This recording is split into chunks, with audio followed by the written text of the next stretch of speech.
Every family has its secrets. Locked away behind our front doors are the hidden pasts, the buried scandals, and the life-changing decisions that have shaped our families and our nation. The story goes, my grandfather was kidnapped from his birth parents. I think my mother was haunted, afraid, and guilty of something. It was a baby swap. I was swapped with somebody else. What I said that's missing is there's no father's name. We have this mystery uncle who disappeared. He never was heard of again. Do you know if they're still... Yeah. No. Really? Every family has a secret uncovers the extraordinary stories behind our everyday lives.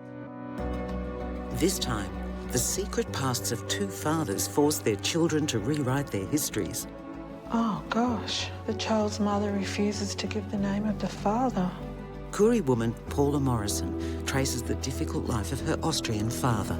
He joined the Nazi Party shortly after Adolf Hitler became Chancellor. Uncovering disturbing events in her European history. This is not what I expected. I'm in a bit of shock. Sorry. And two siblings solve a mystery hidden from them for over 75 years. What's it like to see your father for the first time? Oh, my goodness. It's amazing. It really is amazing.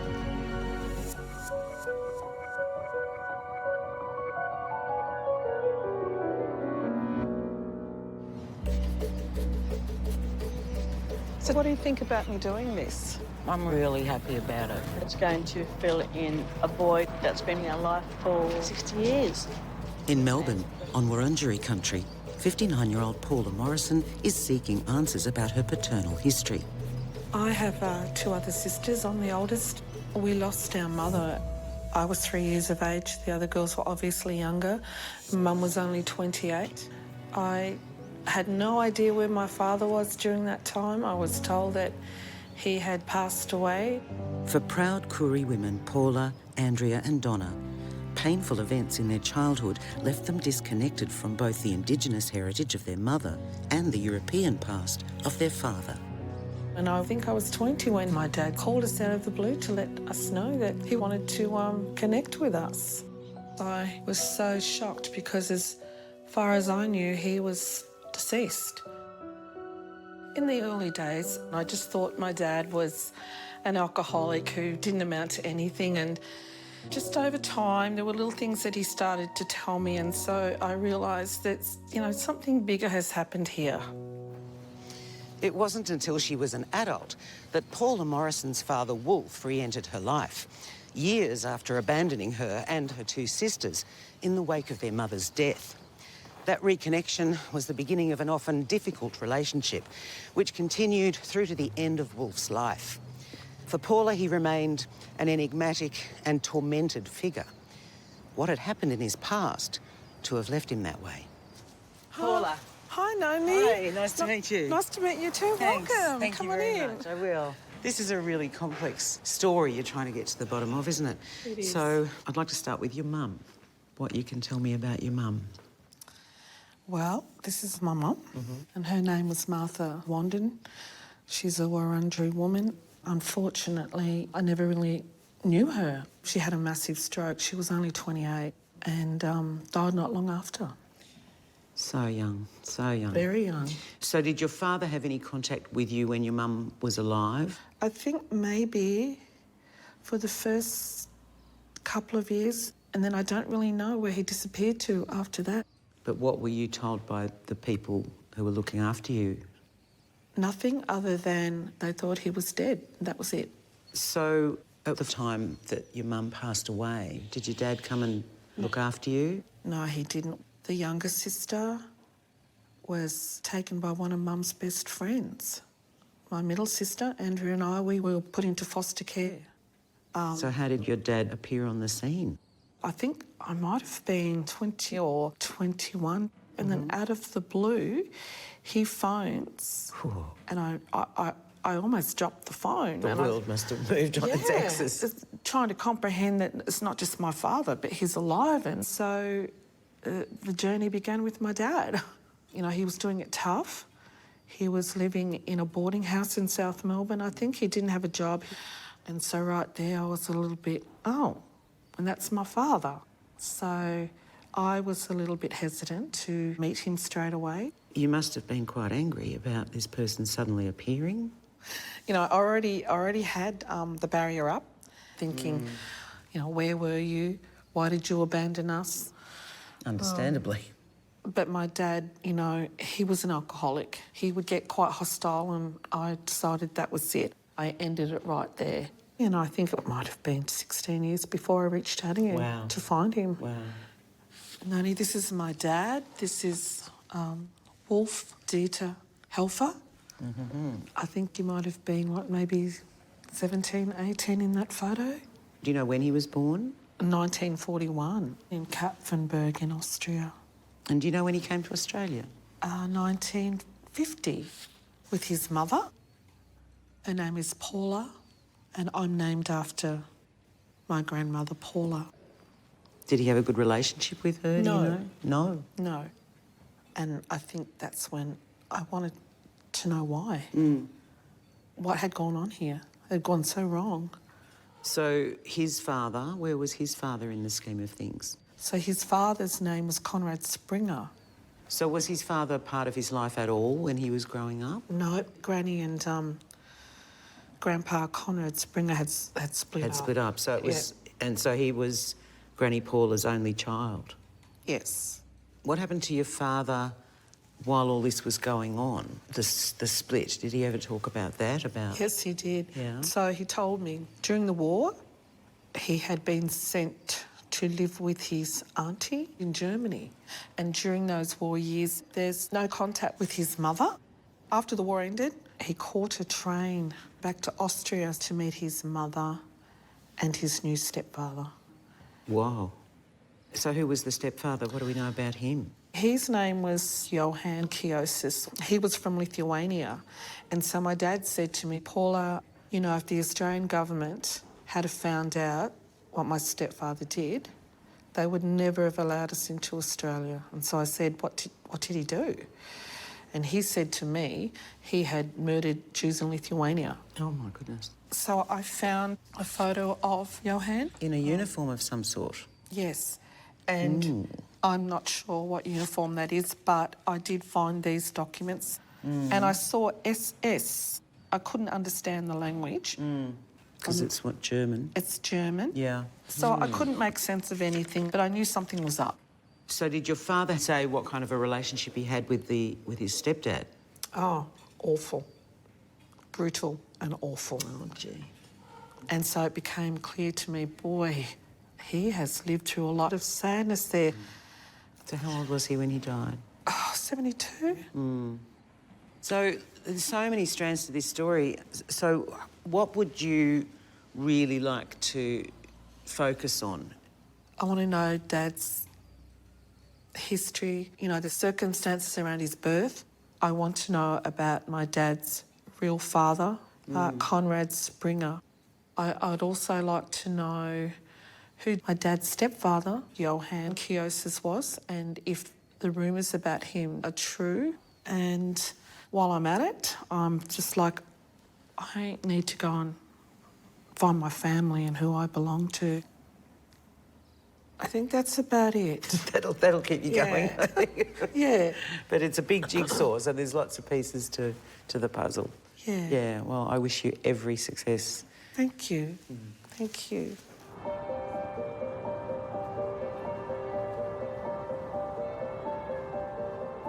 In search of her European history, Paula has travelled to Austria. She's here to explore her father's relationships with the people who shaped his early years. Where did the roots of Wolf's troubled life lie? I'm thinking about his childhood. I want to know what happened to him before he came out to Australia. Paula is travelling 2 hours south of Vienna to the city of Kapfenberg, where her father was born in 1941. She's hoping to find out the circumstances surrounding his birth and learn more about his relationship with his mother, Paula Helfer. What happened there for Dad to be separated from his mum? I do want to know, because I believe that that's actually going to help me understand my dad and my nan a bit more in their journey. The Austria Wolf Dieter Helfer was born in had been annexed by Germany in March 1938. Known as the Anschluss, a united Austria and Germany had long been one of Hitler's chief ambitions. When the Austrian Chancellor resisted the idea and called for a national referendum, Hitler invaded, making a triumphant entry into Vienna. At the time, an overwhelming majority of Austrians supported the Anschluss, and over 1 million Austrians would fight for Nazi Germany through the Second World War. But what effect did those war years have on the young Wolf Dieter and his mother, Paula? Dad didn't like his mother. He told me that his journey with his mother wasn't a pleasant one. And I don't know what that's about, but I'd really like to know. Paula's hoping Kapfenberg historian Helga Papst has the answers. Hello, Paula. Welcome to Kapfenberg. Hello. I want to introduce to you the story of your grandma and your father. And you know, this building here, your grandma has been working. She was the manager.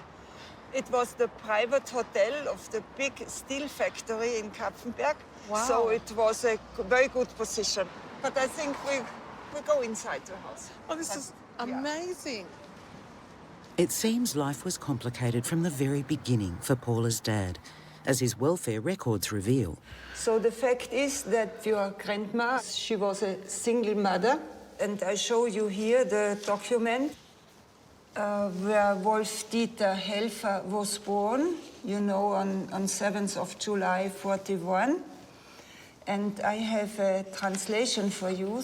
And there is written, she refused to give the name of the father. Oh. The father, he was a married man. Oh, gosh. The child's mother refuses to give the name of the father. Yeah, because he had family, he had already a daughter. So she gave him the chance to think about it. And we have a second document where the father now gave his name. 4th of August 1941, we want to inform you that the child's mother, Paula Helfer, has now given the name of the father of her child as the factory security guard Conrad Springer. Wow. He was the chief of the security in the steelwork because they produced weapons, and for this you need the security. So they were producing weapons for war? They were producing weapons for the war. What about Nan? She stayed in her job in here, but of course she had difficulties to take care of her child. These difficulties are laid bare in the registration card which plots Wolf's places of residence from his birth onwards. And here we have the birth of Wolf Dieter Helfer on the 7th of July, 41. And he stayed here with his mother, but just until the 28th of December, 41. Then she had to give her child away because she couldn't work and take care of the child in the same time. Gosh. How many times was he moved around? Like 1, 2, 3, 4, 5, 6, 7. I suppose the families took care of him very well, but of course he missed his mother. That's right, and he never got to develop that bond with his mother. And you know, Helga, I don't think he ever did. My dad told me that he ended up with his auntie in Germany somewhere. Yeah. Was my nan there too? No, Paula Helfer was not there. It could be that your grandma thought it's safer for my son to go with his aunt because of this steel factory. Kapfenberg was a target for the Allied troops to send bombs here to destroy this steelwork. My dad told me that after the war ended and they split Germany in two, he was there with his auntie. They were living in the Russian zone and wanted to get home, and so they trekked through a forest and came across American soldiers who let them through. They got off a train somewhere and that's where they met his mum and the stepfather, and he tells me that his mother never bent down to give him a kiss or a cuddle, and his stepfather didn't even look at him. He said he wished he could have stayed with his auntie. It was the only time that he ever felt happy and loved and at peace.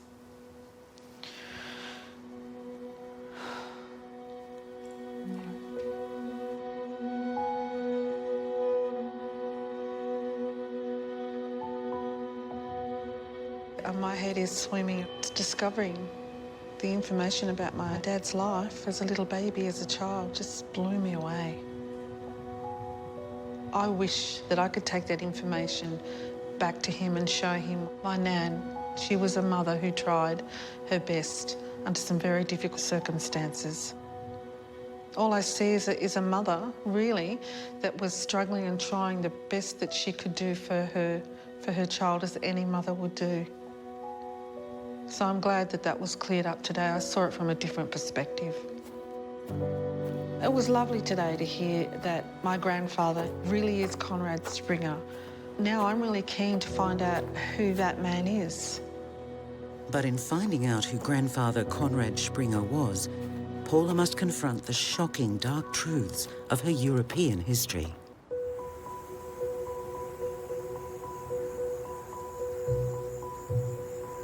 In the Western Australian town of Collie, on Noongar country, around 200 kilometres south of Perth, 77-year-old retiree Rodney Cordery is having to reassess everything he knew about his family. Might get the kitty, might get the kitty. No, Mr. Bugger. I came along in 1945, and a sister in 47. It was a normal, childhood for us. We were just brought up as mum and dad's kids. Never gave it a thought that there could be something different in our family. Mum kept it a secret that Dad wasn't my biological father. That's when the shock came in. You think, oh dear, what the hell has happened here? When Rodney Cordery discovered that the man he knew as his dad was possibly not his biological father, he decided the simplest way to confirm it was to take a DNA test. But that's when things got even more complicated. When the results came back, it wasn't just Rodney's identity that was suddenly thrown into doubt. Hello? As things have turned out, Rodney and his 75-year-old sister Sandra have both got a lot riding on solving this family secret. Rodney and Sandra, you're both in your 70s, so it's quite late in life to find out that the family wasn't as you thought, isn't it? Yes. So, tell me about your mum and dad. What were their names? Mum was Charlotte, mostly known as Lottie. Dad is Arthur William Cordery. There's Mum and Dad on their wedding day. In 1938 they were married. You were both born where? In England. When did you come to Australia? 1949. I was 2 and Rod was 4. So, growing up, what kind of family life did you have? Were they a close family? Yeah. Yeah. Dad was a wonderful man. But Mum, we only remember it as her being sick. And when did they pass? I was only 20, so she was 52 when she passed away. And then 11 years later, Dad, when he was 62. So what was it that you found out that made you embark on this journey? About 10 years ago, looking through some photos and discover one, Dad was in the army on a beach. Yes. Then I read the back of it and I said, I've taken him Beirut or Bayreuth. So I'm trying to think of a sandy beach in England. Bournemouth and Weymouth and Exmouth and Plymouth and all the rest of them. I Googled it. So then I found it's French for Beirut. September 1944. So that was the key date for you? Yes. I thought, hang on, September 44. Wait a minute. I'm born in April 45. He was definitely not home when I was conceived. Yeah, I thought, well, it looks like that Dad isn't my biological father. That must have been a huge shock. Yes, it was. Even more so, I think, when I was reading his diaries, because he kept a diary in 1944 and 45, and he receives a letter from Mum, and he says, as I suspected. That's all he's written. And then he said, I've talked to some friends and mates, and they think I should maybe go home on compassionate leave, because there's nothing written anywhere that she was pregnant. But obviously, He knew. He knew. Did he mention anything about coming home in the diary? Yeah, the night he got home. Started leave today. Lottie was very pleased to see me after so long away. So beautiful as ever, and sort of brings a tear to your eye. And is there any other reference to you being born there, or? Well, only on that day, particular day, when he says, our dear son was born at 11:45 p.m, 8 pound 14 ounces, crikey. Lottie had a bad time, I bet. Yes. Yeah. So he fully embraced you? Yeah. As his son? Yeah. So since that discovery, what steps have you taken? Because it was 10 years ago. I started contacting a few cousins. One of the cousins says, yes, I do know something. She said, your dad's an American soldier. Oh, good grief. I said, oh. So that was fine. We just assumed that Dad was Sandra's dad, and this American soldier was my father. So I still thought that Dad was my dad, you know. And I know it's quite a few years later we decided, have a DNA test. The DNA test come back and we found out it looks like we've got the same father. Dad was away in the war when Rod was conceived, but when I was conceived, he would have been back home. And so whoever your mum coupled with to have you was still around in 1947. So they were married in 38. No children to that point. No. And no subsequent children. No. After you came to Australia. So obviously he couldn't produce children. You think he might have been infertile? Yeah. Yeah, Possible. must have been. And obviously, somewhere there's another man involved. Right. But now we've got no idea. So what would you like to find out now?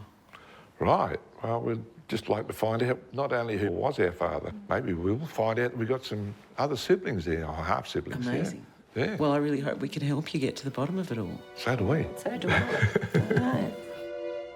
When Arthur and Charlotte Cordery brought their young family to Australia in 1949, was the desire for a fresh start a result of the great secret they'd left behind? Hi, how are you? Very well. In an effort to solve the mystery surrounding their biological father, Rodney and Sandra have sought the help of historian Professor Deborah Gare. So, Rod, what sort of information did you get from the DNA test? Did that give you any clues about who your father might be? Not as such. I originally was told that he was an American soldier. Okay. What we have here is a map that gives us some background on the genetics of your DNA and where they come from. And Sandra, this is very similar to the findings that we had with your test as well. And I can absolutely confirm that your father wasn't American. Okay. Most of your genetic makeup is coming out of either England or northwestern Europe. Some little surprises in there, aren't there? So you've got here some background that connects to the subcontinent, from Bengal, from southern India as well. That's interesting. What we have been able to find with the DNA research that we've been doing are who your grandparents are. Oh. Yeah. So let me introduce you to the Parkers. We know that your grandfather was Ernest Parker. So Ernest Parker married Henrietta Lissenberg. Ernest and Henrietta had 8 children. We think that your father is one of these 5 Parker boys. Okay. Could have been any one of these: Samuel, Robert, Herbert, William, or James. And it could have been anyone. So how does it feel? You've narrowed it down now to 5. Do you feel like you're Getting a little closer. Yeah. It is, yeah. Next part of our journey is about to begin. Yeah. I think you're right. Yeah. For Rodney and Sandra, the only hope of settling the matter once and for all is to head to England, where not only the identity of their biological father awaits, but the prospect of discovering a whole new family. I'm very nervous. I'm very nervous about it. All these years we've always thought there were just the 2 of us, and maybe there might not be.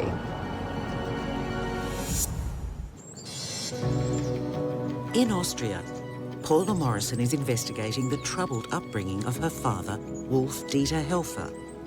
Hello, Paula. Hi. Hi, my name's Scott. It's really good to meet you. Hi, Scott. Nice to meet you. Over his lifetime, Wolf barely knew anything about his biological father. At Turl Manor, Paula is hoping historian Scott Alsop can help solve the mystery of Conrad Springer. And the first thing to say is that we're in the small town of Thurl, which is where your grandfather, Conrad Springer, was born. He was born in 1911. And we have a photograph, if you would like to see. Oh, yes, please. Okay. So, glasses on. This is Conrad Springer. My dad all over. It's my dad. See the resemblance? Oh, absolutely. So Conrad Springer spent his time in Austria, and the first thing that we need to establish is his political affiliations. Oh. And so this next document that we can see here, it's labelled as the NSDAP, which is the German abbreviation for the National Socialist German Workers' Party, otherwise known as the Nazi Party. This is a membership card that belonged to Conrad Springer with the date of 1933. So we know that he joined the Nazi Party shortly after Adolf Hitler became Chancellor in Germany. Now, I understand that your father believed that his stepfather had Nazi affiliations. Yes, But- his stepfather, but his father did. But this is his father. I know that Hitler invaded Austria in 1938, but this is 1933. Correct. So he's an active member. Prior to the unification of Germany and Austria, so your grandfather had aligned himself with that ideology way before Way that before. happened. Yeah, okay. Oh, wow. This is not what I expected. I'm in a bit of shock. Sorry. Now, the party itself also had a paramilitary wing to it as well, which is known as the SA, or the brown shirts, sometimes called the stormtroopers. And they were outlawed in Austria shortly after your grandfather joined the party. This document here is a court document from the 7th of August, 1937. Okay. Suspicion of the crime under the State Protection Act. Conrad Springer is strongly suspected of having acted as an SA man from July 1936 until his arrest on the 6th of July 1937. As such, he took part in roll calls, he paid a monthly membership fee and continuously received leaflets distributed by the SA. The outcome of this trial is that your grandfather was found guilty by the court of being a member of the SA, and he was sentenced to 2.5 months in prison with hard labour. I don't know what to say. I really don't know what to say. But at this point, I need to point us back to the membership card of the party, because while earlier we looked at the date of 1933, you'll see that the party membership dues were also then paid in May 1938 as well. So even after he had been on trial... Yeah, he still paid his... He paid the dues, and this was shortly after the Anschluss. So it would indicate that he held those views. Absolutely. Because he then rejoined. Yeah, yes. Oh, I see. Now, clearly, being a member of the party in 1938 could go some way to suggest why he got his senior position at yes. the steelworks. Yes. So, what happened at the steelworks during the war? Yeah. And what was your grandfather's role in it? There was another court hearing in 1948, and this relates to the conduct of your grandfather. Conrad Springer is guilty from 1941 until the end of the war to have repeatedly offended and insulted the human dignity of unknown foreign workers by slapping them in the face, using official violence and out of political spite. He has therefore committed the crime of violation of humanity and human dignity and is hereby sentenced to 2 months imprisonment, hard labour. I did not see this coming. Not in a million years. This is not what I expected. Well, we do have another document here, which hopefully will lead us to some kind of positive outcome. Really? Yes. So this is the copy of the marriage certificate of Conrad Springer. Right. So you're aware that he was married. Yes. We can see that he was married in 1936 to Anna, and they had a child who was called Sieglinde, who was born a couple of years before your father. Right. So my dad's had a sister that he probably never knew about. A half-sister. A half-sister. Yes. Do you know if they're still... Sieglinde lives in Kapfenberg. No. Really? I get to meet her? Yeah. Are you serious? Yeah. She knows about you and she's Oh, looking forward to meeting you. Oh, really? Yeah. Oh.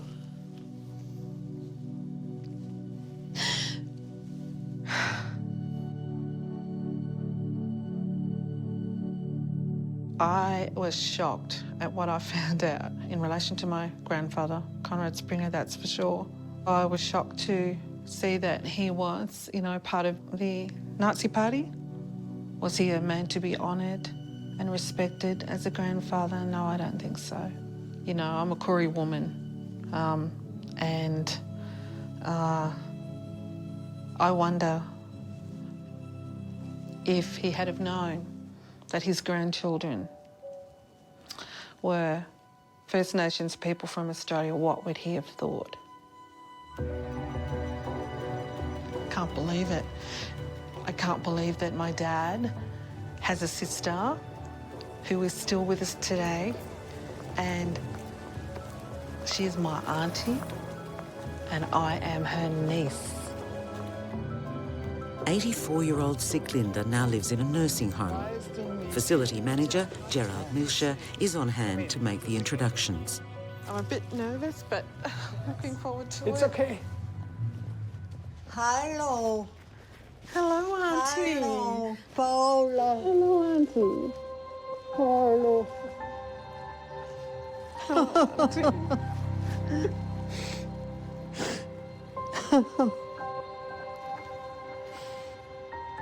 Du siehst blühend aus. Schön. Haare schön.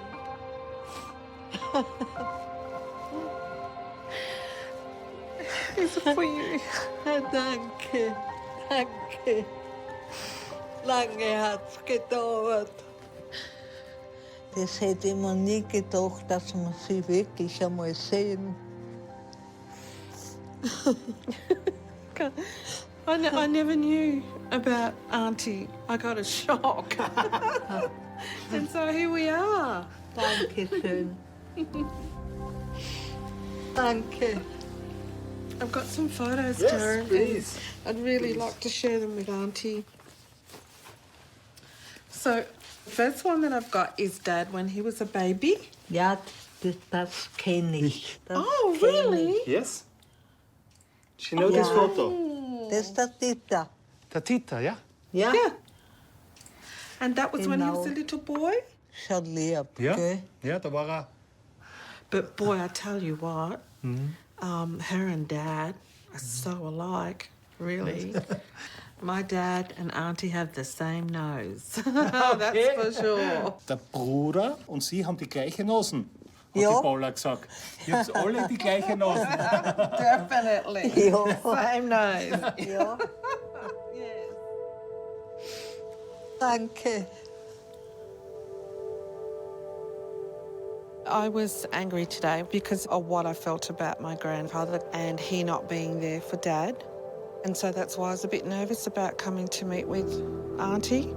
but for some reason, Auntie corrected that. The connection was instant, and I felt the love of a family member that I'd never really felt before, and I felt a sense of belonging with her. But having discovered disturbing truths about her grandfather, Paula must next confront the truth about her dad's stepfather, Johann Kioschus, and the war crimes she suspects he committed. In London, brother and sister Rod and Sandra are meeting Ancestry's Laura House, who's been taking a closer look into the Parker family history in a bid to discover the identity of their father. Do you like to know some more about your grandparents? Of course. Yes. So this tree you've seen before. Ernest Parker, your biological grandfather, enlisted in the army in 1895, and he was sent to India, where he met Henrietta Lissenberg, who was a woman of Eurasian descent, hence the Asian percentage in your DNA results. So their first few children were born in India or Ceylon, and the rest of their children were born here. Oh, okay. Would you like to see a photograph? Oh, yes. Certainly. Yes. Wow. Oh, my goodness. Oh, amazing. You've got his eyes, I think, Rod. And the moustache. Wow. Oh, that's great, yeah. So we know your father is one of the sons, but we don't know which son. Yes. Yeah. The next step in that process is to research the lives of each son of each paternity candidate. Ah, yes. To learn more about their circumstances around the time of conception. And so that is what we did. Okay. This is getting interesting. Very. We have our answer. We do. Are we prepared for this? I think so. I think we are, yes. Your father is Robert Parker. Wow. Oh, wow. That's wonderful. So would you like to know a little bit about Robert? Yes. Of course. Of course. So Robert was born on the 26th of July, 1909. We know that in 1932, when he was 22 years old, he joined the army. Yeah. We know that he was still in the army when the Second World War broke out. Yep. And he survived the evacuation from Dunkirk. This is him, your biological father, in the middle. Oh, my goodness. Oh, my goodness me. So who are the other two? His brothers. Wow. What's it like to see a picture of your father for the first time? Wonderful. Yes. Amazing. He looks like a nice person.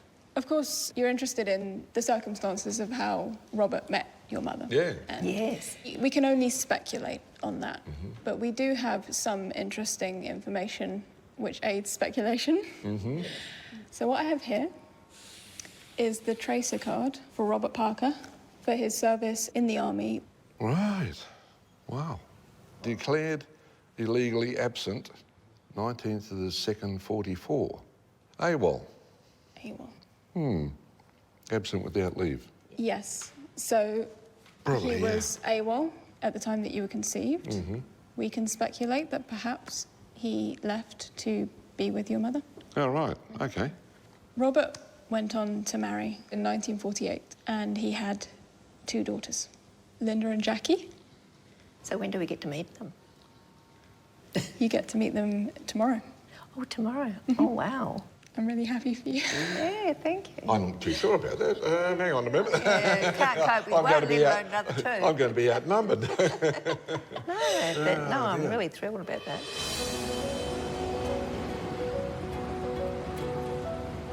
It was great to see a picture of our father and to learn that we have 2 half-sisters. So that was amazing. I've always wanted a sister, and now I've got 2. So I'm really, really excited about that. Nervous about meeting your family? Yes, of course I'm going to be nervous, you know, after 77 years. I'm starting to get butterflies in the stomach.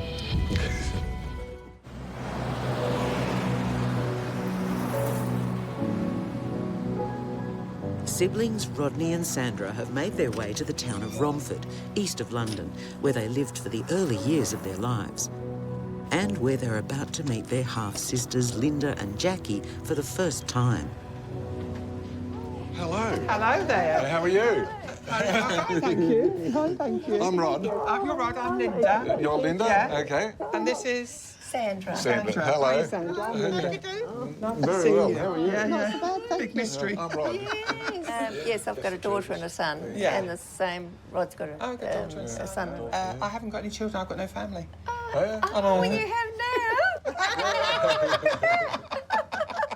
It's a miracle that we're all here. I can't Well, get over it, really. no, That, you know, no. as a child, my mum told me that Dad's got secrets. So she did know. Yeah, she knew. Yeah, Dad actually mentioned about that he'd had 2 children, a boy and a girl, and that they'd gone off to Australia with their mother. Did he ever see us? Did he say? We don't know. No, that's all we know, really. Yeah, because I don't know how much he knew you. No. Did he see you No, we don't at know all? that. Spend any time with you or anything? He must have done, I would have thought. Well, you would have I would have thought, yeah. That's Dad. Yeah. It's funny to be talking about the same Dad, isn't it? I don't even know where he met your mother or... No. And how that all you started. don't know, which is sad, really, isn't it? You can't ask them. Yes, really sad that we can't talk to them about it and ask. But one mystery can be cleared up. A photo Jackie and Linda have never been able to identify. Little baby photographs. That's Rod, yes. Yeah, I can see it's you. This photo was taken in the same sitting as one that Rodney has always possessed. So there's a photo of Rod with Mum. It's lovely, isn't it? Yeah. There's something on the back, wasn't there? Because it's all been scrambled out. It's got... To my darling okay. To darling Daddy with love from Rodney and 3 kisses. Yeah. So Mum's probably done that. Yeah. And, sent it to him, saying that it's from me. Yeah. You compare those two. Yeah. Exactly the same time. So that was isn't our it? Mum. It's a good job we've got some photos, isn't it, really? Yes. Cheers. One heck of a surprise to know that they had photos exactly the same as what we had. The fact that he kept a photo of himself, unbelievable. Yeah. And quite moving. It was very emotional to find out that he didn't forget about us. And it's sad that we didn't get to know him at all. But I didn't know that I would have 2 half-sisters when all this started, so that's wonderful, yeah. To get a final answer to the quest has been absolutely brilliant. 77 years and suddenly find out who my father is. The outcome is more than what I expected. More than what I expected. Having discovered disturbing truths about her grandfather's Nazi past, Paula Morrison is steeling herself to investigate the other great influence on her father Wolf's life, his stepdad, Johann Kioschus. He's the man Wolf was convinced was a Nazi war criminal. At Kapfenberg Castle, Paula's speaking with German police historian Sven Deppisch. My father told me that if the Australian government had have known what his stepfather had done, they would never have allowed him into Australia because he massacred Jews in Lithuania. And so I want to know if what my dad told me is true. Paula has brought along Johann's Wehrpass, his military passport, to get Sven's analysis. The Wehrpass contains which unit Johann Kioschus served. We can see here, after the outbreak of World War II, he joined the German military service as a truck driver. But in late 1940, Johann Kioschus joined the Ordnungspolizei, in short, the ORPO. The ORPO was the uniformed police force in Germany. Led by SS Commander Heinrich Himmler, a main architect of the Holocaust, the ORPO controlled the civilian population of the occupied German territories. As the war progressed, police in these occupied zones were increasingly involved in anti-partisan operations and the elimination of enemies of the state, namely the Jewish population. The police would play a significant role during the Holocaust. But what part did Johann Kioschus play in these atrocities? To answer your basic question, if Johann Kioschus was a war criminal, in 1943 he served in Kreinburg, which is now a part of Slovenia. Prior to his service in this region, the police and the SS committed mass crimes against the civil population there. Sven has an example of the orders being issued to those Orpo units. Special Order Number 1. The population of the villages has taken in or supported partisans for a long time. As a measure of atonement, the male population over 15 years of age is to be shot on the spot and the bodies thrown into the fire. The villages are to be destroyed by fire, and they did that. This is what many police units did. So there is no doubting Sven that he would have committed those atrocities. Sven? In Kapfenberg, Austria, Paula Morrison is investigating whether her dad's stepfather, Johann Kioschus, was involved in war crimes committed by the police unit he belonged to. One way to find out if he was a war criminal is to take a closer look at the list of the post-war commission by the Slovenians. Okay. If his name appears here. Yep. And I have to tell you, it doesn't appear. It doesn't appear. It doesn't. It doesn't appear. Oh. There is no evidence that Johann Kioschus participated in any mass crimes. Wow, that's a bit of a surprise. My dad was so sure that he did. But even though his name isn't on the list, Sven, that doesn't necessarily mean that he didn't commit atrocities, though, does it? We can't be absolutely sure. Many historians believe that nearly every German police unit participated in the mass crimes. Somewhere deep in my heart, I feel that he did. How can you be a part of that unit and be in those areas where these atrocities were committed and not have been a part of it, even though it wasn't Lithuania, it was Slovenia? I just believe that Johann was not an innocent man. Free of any charges relating to his war service, Johann went on to marry Paula Helfer in August 1947, while her son Wolf was still in Germany, living with her sister. 2 more years would pass before Wolf reunited with his mother and met his stepfather for the first time. Soon after, the family applied to emigrate to Australia. But how would the authorities view Johann's wartime exploits? This document is the application of Johann Kioschus to resettle to Australia. Petitioner has a certificate issued in 1948 from the Austrian authorities stating that there is no evidence that he committed any reprehensible activities against the civil population. His name has been checked with the Berlin records so that it would appear that he was not a member of the Nazi Party. He must therefore be given the benefit of the doubt.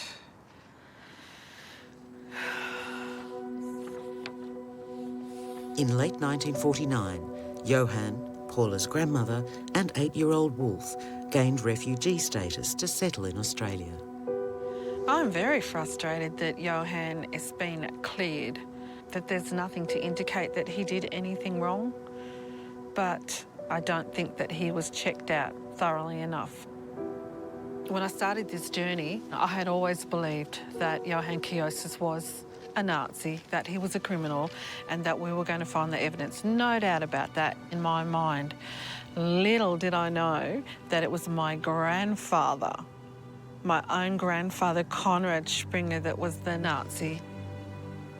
I feel that both grandfather Konrad and Johann weren't men of honour, and if Dad had grown up with either one of them, he never really had a chance.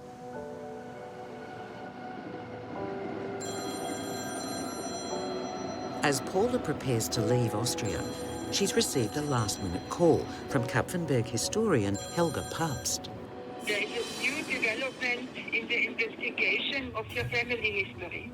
A member of the Helfer family has been found in Vienna. So when you go back to Vienna, you will meet a second cousin. His name is Bernd Neubauer. Having discovered so much darkness in her family's past, there's some light at last for Paula. Her great wish to meet her grandmother, Paula Helfer's side of the family, is about to be realised. Oh, hello. Hello. So good to meet you. Finally. Yes. Wow. Bernd's grandson, Adrian, is joining Paula and Bernd as they figure out how Paula fits into the picture. Yes. And this is a marriage of my mother. My mother and Aunt Paula, the sister of my grandma.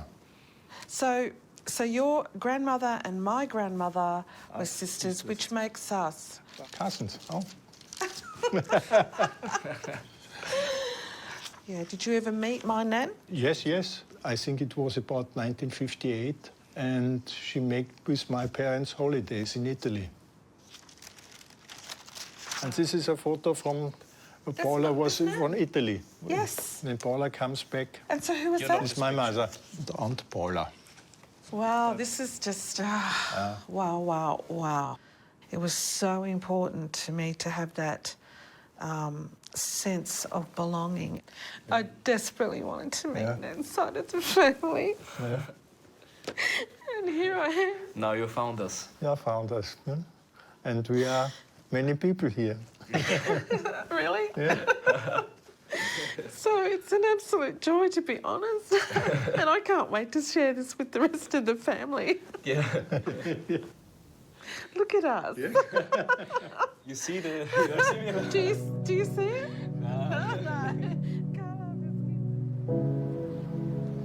I was incredibly blessed to have met my cousin, Bernd, and his grandson, Adrian.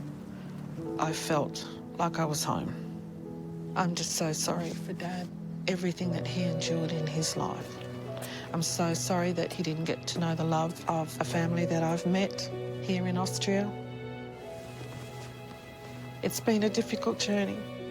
I've had so many emotions each and every day, and I'm going to leave Austria with peace in my heart simply because I've met my family. It was everything I ever really wanted, to be honest. And it happened. My dream came true.